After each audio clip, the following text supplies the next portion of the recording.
Well, if you've ever found yourself saying, I just couldn't help myself when you ate too much of the wrong food, you just might be right. A lot of people put a lot of work into making sure we keep on eating. As our health reporter Kelly Crow discovered, it's a highly competitive, highly secretive industry with one goal: food that is simply irresistible. They're trying to increase their share of your stomach and increase the amount of profit they're making off the food you eat. I ate to the point that it hurt to move, and I would just lie in my bed and wish I was dead. These companies rely on deep science and pure science to understand how we're attracted to food and how they can make their foods attractive to us. There's science behind that crunch. Yogurt feels that way in your mouth for a reason. The food industry is even researching the connection between the taste receptors on your tongue and the corresponding chemical reaction in your brain. The result? Carefully engineered combinations of salt, sugar, fat, and chemicals deliberately designed so you can't eat just one. Michael Moss spent 4 years investigating the science behind processed food. I was totally surprised. I spent time with the top scientists at the largest companies in this country, and it's amazing how much math and science and regression analysis and energy they put into finding the very perfect amount of salt, sugar, and fat in their products that'll send us over the moon. A search through a database of scientific papers and food industry patents reveals the extent of the science behind food engineering. Chemistry, physics, biology, all commandeered into the service of making profitable food. Here's a process for enhancing the cheese flavor without the cheese, where starting materials are proteins and fats, which means the amount of expensive cheese can be reduced substantially. And if they can replicate that chemical reaction that may happen on your tongue or an aroma, they can simulate the taste of something without it being at all real. Bruce Bradley knows firsthand what goes on inside the food industry. A former executive at several large food companies, he's now a writer and industry critic. There were certainly times that I felt uncomfortable or troubled by what I was doing, and I think that's ultimately, one of the reasons why I left the industry. And then you see trends like obesity and health issues that are increasing, mainly driven by the food that we eat. It was hard for me not to just take a more thorough assessment of what I was doing. The food industry is extremely secretive, competitive, and proprietary. It took years and hundreds of interviews before Michael Moss could finish his book. This was like a detective story for me, getting inside the companies with thousands of pages of inside documents and getting their scientists and executives to reveal to me the secrets of how they go at this. What did he find? That the food processing industry rests on 3 pillars: salt, sugar, and fat. Well, these are the holy trinity of processed foods. And again, when they hit the perfect amounts, they call it the bliss point for sugar, the mouthfeel for fat, the flavor burst for salt. They know that their products will be irresistible.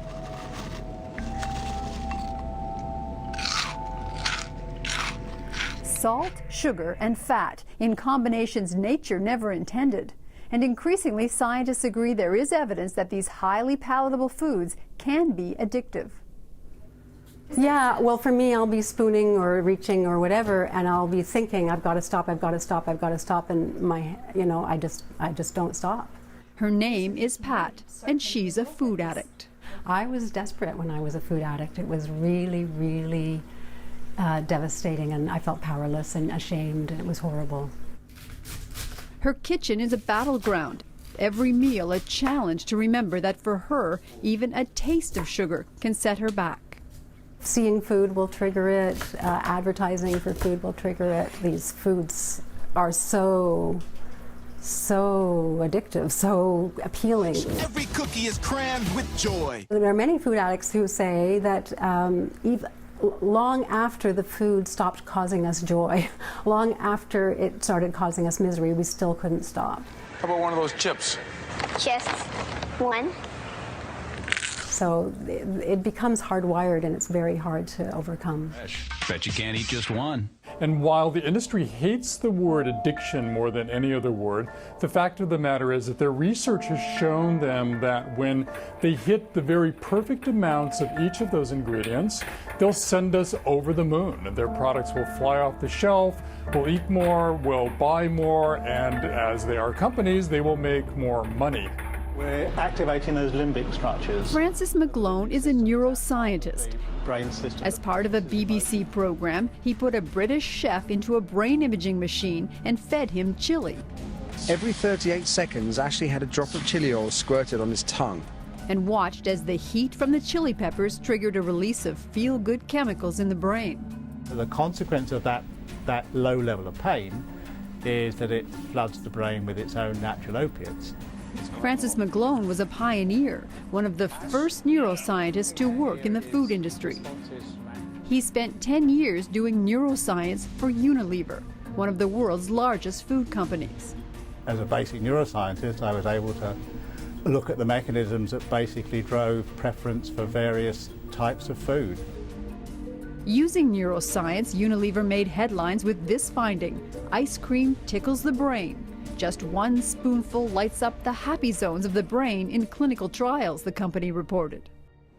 This is the other part of the body that fascinates food scientists: the mouth, the way food breaks between the teeth, the pressure of the bite force, the sound of the crunch. It's the noise, and the noise, of course, amplified by the fact that your jawbone is connected to your ears, and you really hear that crunch quite loudly as you bite. But it's also the physical requirement to chew on something and to crunch it. Just distracts you. It pulls your mind onto what you're eating. Chris Luckhurst is a food industry consultant who helps companies come up with foods that are what he calls more-ish. In other words, make you want more. They want you, at the end of each product, to reach for the next one and put it in again. And they often achieve that by having a very intense taste hit right at the front of the mouth, and then it dies off very quickly. And so by the time you've finished each mouthful, you're looking to refine that taste which you've lost. The shape of the food is also important. Chocolate should not have sharp edges. Absolutely. We're looking for chocolate to be comforting, to be a really pleasant, lovely experience in the mouth. Melt is a very soft experience. And if it's got sharp corners, you're really spoiling that and actually setting the consumer on edge slightly before they get the melt. Food scientists know what it takes to trigger the brain to stop eating. They call it sensory-specific satiety. And that's an expression that says when foods have one overriding flavor, if it's attractive, it'll be really attractive to us initially, but then we'll get tired of it really fast. And so these companies make a concerted effort to make their foods not bland, but really well blended. And why can't you stop at just one? It's called vanishing caloric density. Vanishing caloric density applies to those things like Cheetos that melt in your mouth. And what happens is then that your brain gets fooled into thinking the calories have vanished. And you're much more apt to keep eating before the brain sends you a signal, hey, you've had enough. Welcome to the Sensory Sciences Lab at the University of Guelph. Can one person from each group come here for a minute? This is teaching the students how to set up a sensory test. So all the students in this class are learning the basics of conducting sensory evaluation research because it's not as simple as eating a food. They're different in an ingredient, and what we're looking for is to determine which one is preferred or accepted by people. So in this case, it's actually a different sodium levels. So which one did you like better? I liked the second one better. The salty one? The saltier one, yeah. Because these products must be able to sit on the shelves for months, many of the ingredients have nothing to do with taste, but act as preservatives and chemicals to control the appearance and texture, and a series of ingredients known as flavor enhancers to trick the brain into tasting something that isn't there. There's tremendous amounts of money spent behind creating tastes and smells that feel real, but in reality are completely artificial. Because without flavor enhancement, no one would eat it. It would taste horrible. You would just, you'd want to spit it out. One food company made a special batch of crackers for Michael Moss to taste without any salt at all.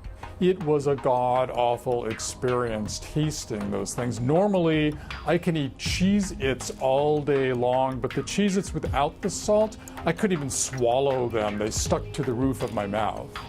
A tour of the grocery aisle reveals that something is changing. Suddenly, cookies boast health claims. Chips have whole grain and fiber. If the food industry can find a way to market it and make money off of it, I'm sure they will. But if it long-term is decreasing the amount of food that they can sell, I don't see it as being an avenue that they'll go down. So whether lower in salt, sugar, or fat, higher in fiber and grains, containing real fruit or baked with real vegetables, you will be back for more. The food industry depends on it. Kelly Crow, CBC News, Toronto.